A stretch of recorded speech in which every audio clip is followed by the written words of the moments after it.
Et bonsoir et bienvenue dans le warm-up sur la page Les Voyages de Walt. Bonsoir à tous. Le warm-up c'est quoi? C'est une émission de moins de 15 minutes qui revient sur l'essentiel de l'actualité de Disney World de la semaine dernière, enfin même de cette semaine d'ailleurs, avant d'attaquer l'émission Twitch qui défile là, l'adresse qui défile en bas de votre écran là tout de suite, twitch.tv/Les Voyages de Walt. On va parler de plein de choses ce soir sur Twitch, Disney World bien entendu, mais aussi tout ce qu'il y a à côté, notamment Tokyo, avec Fantasy Springs qui ouvre dans quelques jours et dont les previews ont commencé, qui s'annonce être complètement incroyable, on y revient dans quelques instants. L'actu Disney World de cette semaine, de la semaine passée, ça a été quoi, bonsoir Virginie? Ça a été, ceci d'abord, l'annonce des soirées Halloween 2024, elles sont toujours très attendues ces soirées, par beaucoup d'entre vous. Elles ont lieu chaque année à Disney World au Magic Kingdom entre août et fin octobre, toute fin octobre, voire premier jour de novembre parfois. Elles ont lieu chaque année du coup Magic Kingdom pour une soirée qui commence à 19h, 20h, jusqu'à minuit. Sachant que vous pouvez accéder au parc dès 16h avec votre ticket pour la soirée. Elles ont lieu plusieurs fois par semaine, tous les 2 à 3 jours, suivant la période. On en découvre un peu plus sur celle de cette année, à savoir qu'elle commence le 9 août cette fois, ce qui est un record. On n'avait jamais été aussi haut dans les dates. Voici les 2 nouveaux costumes de Mickey et Minnie pour cette soirée, très sympa pour le coup. On découvrira tout à l'heure dans l'émission Twitch ceux pour la Disney Cruise Line, voilà, qui ont été révélés aussi. On sait qu'il y aura beaucoup plus de méchants Disney, on sait qu'il y aura une nouvelle dance party, la scène actuellement est en train de se monter à Tomorrowland, voilà, en train de se refaire à Tomorrowland, la Descendance Party. On sait aussi que Bruno Madrigal fera partie des festivités, et puis que la parade d'Halloween, une des parades d'Halloween, parce qu'elle est jouée 2 fois, la première sera jouée plus tôt encore, pour pouvoir s'adapter au rythme des enfants, des jeunes enfants, qui sont là à la soirée. Ce qui permet du coup d'avoir une deuxième parade, la même toujours, un peu plus tard dans la soirée, avec moins de monde, moins d'enfants en tout cas, donc ça c'est plutôt sympa, et le parc qui se vide petit à petit. Alors ça fait très cher comme type de soirée quand même, mais bon, le show sur la scène du château est aussi présent comme d'habitude. Donc ces soirées cette année auront lieu les 9, 13, 16, 20, 23, 27 et 30 août, du 2 au 29 septembre avec une multitude de dates, et pareil d'octobre, du 1 au 31, pas de soirée le 1er novembre cette fois. Les soirées Noël, elles, vont commencer à partir d'une semaine après la dernière soirée Halloween, donc faut compter environ du 7 novembre à peu près, pour les premières soirées Noël qui suivront. Les tarifs ont un tout petit peu augmenté pour certaines soirées. Voilà, c'est du Disney classique en ce moment. Est-ce que ça vaut le coup pas de faire des soirées Halloween? Clairement, oui. Oui, ça vaut le coup parce que, alors en tout cas, faut aimer ça. Il y a des personnages rares, attractions sans trop de monde, et surtout, des bonbons en illimité. Voilà, vous pouvez, il y a des files d'attente pour ça exprès, vous pouvez repartir avec des kilos et des kilos de bonbons, mais c'est vrai de vrai, avec vous dans vos valises. Donc prévoyez le surplus de bagages, on sait jamais. Tout ça dans une soirée. Les costumes, vous verrez que les Américains sont à fond dedans à chaque fois, et donc on vous invite vraiment à vous habiller de la même manière, vous verrez, c'est très sympa. Les billets sont réservés directement sur My Disney Experience via votre application mobile avec un VPN, parce que c'est bloqué depuis l'Europe, ou alors directement sur des sites de revendeurs comme Attraction Ticket par exemple, où ça sera le même prix, vraiment. Voilà, maintenant tout le monde peut réserver ses soirées à partir de cette semaine, donc pas de problème là-dessus. Et un petit avant-goût du merchandising qui est prévu. Voilà. C'est vrai que je ne vois pas le live sur Twitch, parce que le live Twitch commence à 20h40. C'est normal. Il y a le warm-up avant et ensuite Twitch. Et bonsoir Tatiana. Donc voilà, soir Halloween à partir du 9 août et jusqu'au 31 octobre, c'est ça. Tiana's Bayou Adventure donne aussi de ses nouvelles. Tiana's Bayou Adventure, c'est la nouvelle future attraction du Magic Kingdom à Orlando. Elle ouvre le 28 juin. Ça y est, on a une date, c'était prévu pour cet été. Ça y est, c'est bon. Toutes les previews vont commencer aussi au mois de juin.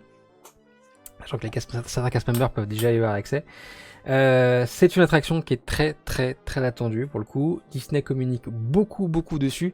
Il y a beaucoup de choses qui sont amenées au fur et à mesure, aussi bien l'histoire que les musiques, que la scénographie, que les animatroniques, etc. Tout est monté au fur et à mesure pour une ouverture finale le 28 août prochain.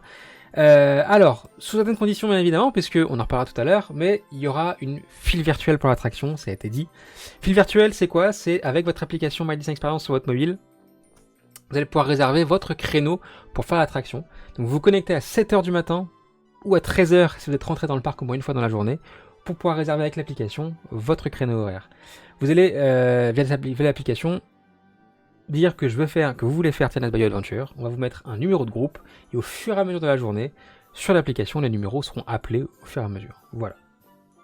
C'est une des conditions pour faire l'attraction. La deuxième, c'est d'avoir le coupe-fil Genie+. Genie+, c'est un pack d'attractions où vous pourrez faire certaines attractions en passant par l'ancienne file Fast-Pass en l'occurrence, pour faire tout ça. Donc deux seuls moyens de faire Tennis by Adventure le temps de l'ouverture, soit la file virtuelle, soit l'option de Lightning Lane en Genie+, donc dans le pack global. En sachant que la file virtuelle sera très temporaire. On parle juste de la période d'ouverture qui devrait courir sur l'été, pas plus. Et même une période un peu plus courte que ça d'ailleurs. On parle d'un mois à peu près pour cette ouverture-là. Donc ça devrait très bien se passer pour ceux qui vont après. Et ça n'a pas représenté de stress. C'est juste que forcément au début l'attraction va être ultra demandée pour l'ouverture. Donc ils mettent ça en place pour l'instant. Et voici un exemple de la photo qui sera prise dans l'attraction. Voilà. Décor très sympa qui met en avant les personnages autres de l'attraction. Voilà. Et les petits goodies en plus. Animal Kingdom maintenant qui a retrouvé totalement sa manière de fonctionner d'avant Covid, c'est-à-dire que les bateaux qui circulaient sur l'eau avec des personnages depuis le Covid ne sont plus là, c'est terminé, et du coup les personnages qui étaient à l'intérieur reviennent maintenant directement sur Terre. C'est 4 Pocahontas qui entre temps a été jarté de sa photo location, remplacée par Vaiana. Elle est de retour simplement Animal Kingdom à pied, on va dire ça comme ça, la pauvre, pour vous faire, voilà, elle est ici, toute seule, assise, quelle tristesse. Sa photo location était mieux quand même. Voilà, Pocahontas que vous pouvez voir, et d'autres personnages également, qui étaient à bord de ces bateaux-là, qui sont maintenant, du coup, de nouveau visibles directement, ce qui est plutôt très sympa, et Animal Kingdom a retrouvé, encore une fois, ses capacités d'avant Covid, ce qui est plutôt très cool. Je crois que c'était la dernière chose qui restait à venir, en vrai. Je réfléchis 30 secondes. Transport c'est bon, les restos c'est bon. Ouais, c'est ça. Disney World, 4 ans après, a retrouvé normalement toutes ses capacités d'avant Covid. 4 ans après. C'est voilà. À partir de cette semaine, le 24 mai, si vous êtes à Disney World, et pour tout l'été, si vous êtes à Disney World, passez un petit coup à Disney Springs en soirée pour voir ce nouveau show de drone qui commence très très bientôt, qui s'appelle Dreams That Soar. Il sera lancé le 24 mai, il est en partenariat avec Dronizos. Dronizos, c'est ceux qui font déjà les shows de drone à Disneyland Paris, donc on les connaît bien. Et c'est eux qui ont été appelés, après avoir créé leur filiale en Floride, en l'occurrence, leur bureau en Floride, à créer ce genre de choses. Donc on y reviendra tout à l'heure aussi, sur ça. Un show qui s'annonce vraiment très Disney, mais très Disney dans le sens large du thème, puisqu'on voit du Star Wars sur la gauche de l'écran. Donc voilà, c'est plutôt très cool. On verra tout à l'heure une vidéo. Oh, Wally et Eve. Ça sera aussi synchro avec une musique. Voilà. Et faire Disney Springs le soir, c'est déjà très cool parce qu'il y a quand même une très très bonne ambiance, même s'il y a beaucoup de monde. Là, ça donne vraiment un truc en plus pour pouvoir y aller et voir ce spectacle. 800 drones seront sur ce show qui sera lancé vendredi prochain à Disney Springs et qui se jouera tout l'été. Et enfin, on termine avec une mauvaise nouvelle entre guillemets, puisque pour tout juillet, le World Premiere Food Court, donc le quick service de l'hôtel All Star Movie, qui est un value, sera en réhabilitation, voilà, tout le mois de juillet. Pour autant, il ne ferme pas complètement, il sera possible de commander sa nourriture avec l'application My Disney Experience, toujours, ça c'est plutôt cool. Par contre, attendez-vous à des temps d'attente assez longs, voilà. Et puis surtout, les food courts des autres All Stars à côté restent accessibles, et notamment le All Star Music qui est à quelques pas, lui restera ouvert normalement. Donc je vous conseille, si vous allez dans cette période-là, d'aller faire vos petits achats au All Star Music, il est à pied facilement accessible en passant par le parking. Vous en avez pour moins de 5 minutes. Et voilà, ça fera une petite balade très sympa et ça permettra aussi également de visiter un autre hôtel. Voilà. Comme chaque semaine, je sélectionne une petite question dans toutes les questions du groupe pour y répondre en direct. Et cette semaine, c'est la question de Brigitte. Bonjour à tous. Une question me taraude depuis quelques jours, du 24 avril au 8 mai. Ce sera une première pour moi. Nous enverrons Hôtel Caribbean, très bon choix. Nous avons l'option Dining Plan Quick Service. Et j'ai presque tout compris ce concept. Néanmoins, j'ai tellement l'habitude des hôtels à DLP où un des meilleurs moments est de prendre le petit-déj au buffet que je n'ai pas compris comment se passe le petit-déjeuner à l'hôtel. En fait, c'est simple, il n'y a pas de buffet. Un buffet, c'est un restaurant table service. Et c'est disponible que dans quelques restaurants, dans quelques hôtels de la destination. Est-ce qu'on pourra servir du fameux Quick Service Dining Plan et retirer un crédit sur l'option quotidienne, ou est-ce qu'il faudra régler un supplément à l'hôtel? Alors, du coup, le World Premiere Food Court qu'on a vu juste avant est l'endroit, dans un hôtel Disney, en l'occurrence le Star Movie, où vous pouvez prendre votre petit déjeuner sur place. Ça coûtera, du coup, ce sont des plats ou des snacks qui sont proposés, et ça coûtera un crédit à chaque fois, un crédit quick service ou un crédit snack pour pouvoir vous restaurer.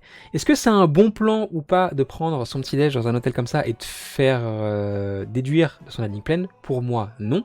Autant se débrouiller autrement, en achetant soi-même sa nourriture, en se faisant livrer, par exemple, ou en achetant soi-même sa nourriture directement à la boutique de l'hôtel. Ils ont tout ce qu'il faut, du lait, des céréales, des biscuits, etc. À l'hôtel, vous avez le café en libre service pour tous. Et avoir le mug, par exemple, permet aussi d'avoir quelques boissons. Donc voilà, je pense que utiliser un crédit quick service pour ça n'est pas des plus judicieux. Il y a mieux à faire, mais en tout cas ça se passe comme ça. Pas de buffet dans les restaurants à Disney World. Si Buffelia c'est un restaurant, un vrai restaurant pour le coup, qui se paye, ou alors qui prend un crédit table service sur son dining plan. Mais voilà, rien de plus, malheureusement. Voilà, et c'était assez simple pour le coup à comprendre, j'imagine. Est-ce que les breakfasts américains, si vous pouvez éclairer. Donc du coup, et pour le coup, j'ai toujours pris mon petit déj en chambre. Voilà, c'est mon petit truc du matin, me réveiller tranquille. Il y a le frigo qui est là dans la chambre pour pouvoir stocker toutes vos jus d'orange, etc. Donc c'est très cool de se réveiller, juste de prendre un petit déj dans la chambre directement. Voilà, on va lancer l'émission Twitch dans quelques secondes maintenant. Ce soir, on va parler de Fantasy Springs à Tokyo, on va parler des soirées Halloween, on va parler du show de drone, on va parler de l'extension de Disneyland en Californie, on va aussi parler d'Alice, le show qui a été lancé hier en avant-première Walt Disney Studios, ça c'est quelque chose. Et puis un programme très très chargé aujourd'hui, veille de jour férié. Voilà, est-ce que je lance maintenant? Oui, allez, hop. Non, c'est pas ça qu'il va faire, c'est ça. C'est parti.